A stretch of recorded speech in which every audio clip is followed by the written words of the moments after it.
जगाच्या कानाकोपऱ्यातून लाखो भक्त ज्या श्रद्धेने शिर्डीला येतात, ज्या प्रसादाला ते साक्षात साईंचा आशीर्वाद मानतात, त्याच महाप्रसादात जर निकृष्ट दर्जाचा माल वापरला जात असेल तर, ज्या अन्नावर कोट्यवधी भाविकांची श्रद्धा अवलंबून आहे, तिथे भ्रष्टाचाराच्या वाळवीने शिरकाव केला आहे का? सबका मालिक एक म्हणणाऱ्या साईंच्या दरबारात सामान्य भक्तांच्या आरोग्याशी खेळ खेळला जातोय का? आज आपण शिर्डीच्या त्या पडद्यामागच्या सत्याचा उलगडा करणार आहोत, जे ऐकून कदाचित तुमच्या पायखालची जमीन सरकेल. अहमदनगर जिल्ह्यातील शिर्डी, जिथे दररोज हजारो लाखो लोक एकाच पंक्तीत बसून प्रसाद ग्रहण करतात. या महाप्रसादालयाची ख्याती आशियातील सर्वात मोठ्या सौर ऊर्जा प्रकल्पावर चालणारे स्वयंपाकघर म्हणून आहे. पण गेल्या काही काळापासून या पवित्र प्रसादाच्या दर्जावर प्रश्नचिन्ह उपस्थित केले जात आहेत.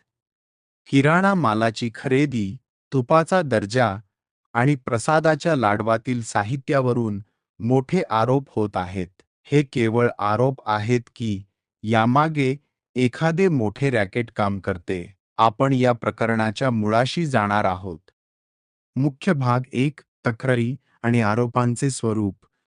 नुकत्याच समोर आलेल्या काही माहितीनुसार साई संस्थांच्या वतीने खरेदी करण्यात येणाऱ्या किराणा मालामध्ये मोठा घोळ असल्याचे बोलले जात आहे. यामध्ये प्रामुख्याने 1. निकृष्ट दर्जाची डाळ आणि तांदूळ. ज्या दराने माल खरेदी केला जातो, त्या तुलनेत मिळणारा माल हा अत्यंत खालच्या दर्जाचा असल्याच्या तक्रारी भाविकांनी आणि काही स्थानिक कार्यकर्त्यांनी केल्या आहेत.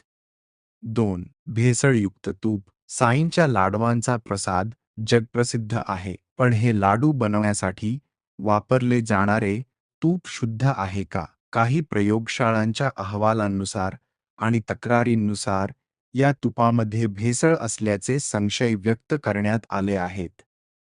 3. भाज्यांचा दर्जा. दररोज हजारो किलो लागणाऱ्या भाज्यांच्या खरेदीतही कंत्राटदारांचे लागेबांधे असल्याचे आरोप होत आहेत. खराब आणि सडक्या भाज्या प्रसादासाठी वापरल्या जात असल्याचा दावा काही व्हिडिओमध्ये करण्यात आला होता.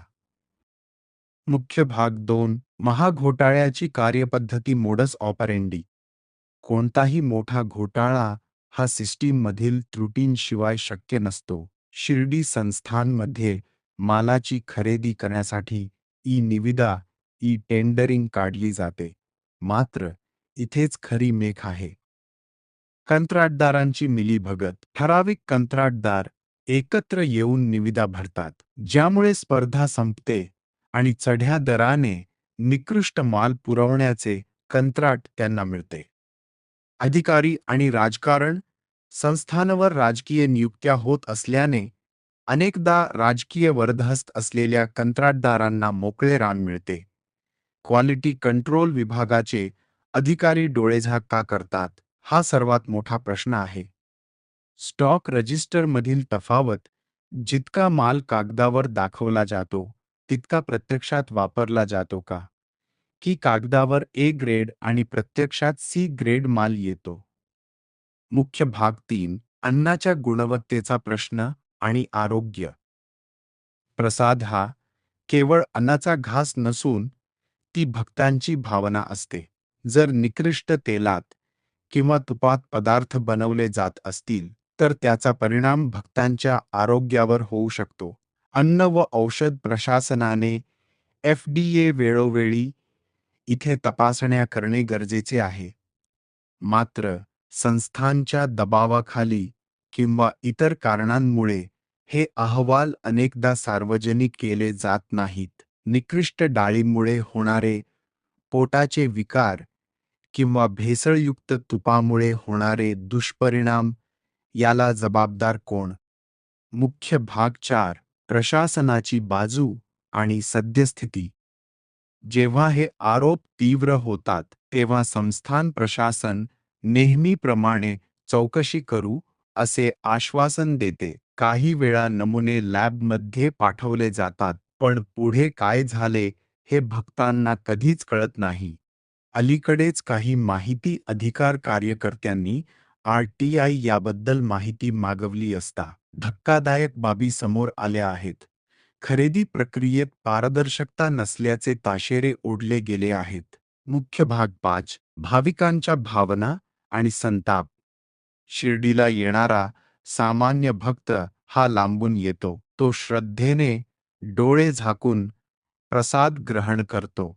जेव्हा त्याला समजते की त्याच्या या श्रद्धेचा बाजार मांडला गेला आहे, तेव्हा त्याच्या मनात जी वेदना होते ती शब्दात मांडता येणारी नाही. साईंच्या नावाने भ्रष्टाचार करणाऱ्यांना साई कधीच माफ करणार नाहीत. ही भावना आज प्रत्येक सामान्य भक्ताची झाली आहे. निष्कर्ष आणि आवाहन. शिर्डी साई संस्थान हे केवळ एक मंदिर नसून कोट्यवधी लोकांचे श्रद्धास्थान आहे. तिथे मिळणारा प्रसाद हा शुद्ध आणि सात्विकच असायला हवा. जर तिथे भ्रष्टाचार होत असेल तर तो केवळ पैशांचा घोटाळा नाही, तर तो लोकांच्या श्रद्धेचा खून आहे. प्रशासनाने आता तरी जागे होण्याची गरज आहे. सीसीटीव्ही देखरेख, त्रयस्थ संस्थेद्वारे अन्नाची तपासणी आणि कंत्राटदारांची कडक स्क्रूटनी होणे काळाची गरज आहे. तुम्हाला काय वाटते? साईंच्या प्रसादातील या तक्रारी खऱ्या आहेत की हा केवळ बदनामीचा कट आहे? तुम्ही कधी शिर्डीला गेल्यावर प्रसादाच्या दर्जाबद्दल काही अनुभवला आहे का? तुमच्या प्रतिक्रिया कमेंट्समध्ये नक्की कळवा. सत्य समोर येण्यासाठी हा व्हिडिओ जास्तीत जास्त शेअर करा, जेणेकरून प्रशासनावर दबाव निर्माण होईल आणि साईंच्या प्रसादाचे पावित्र्य जपले जाईल.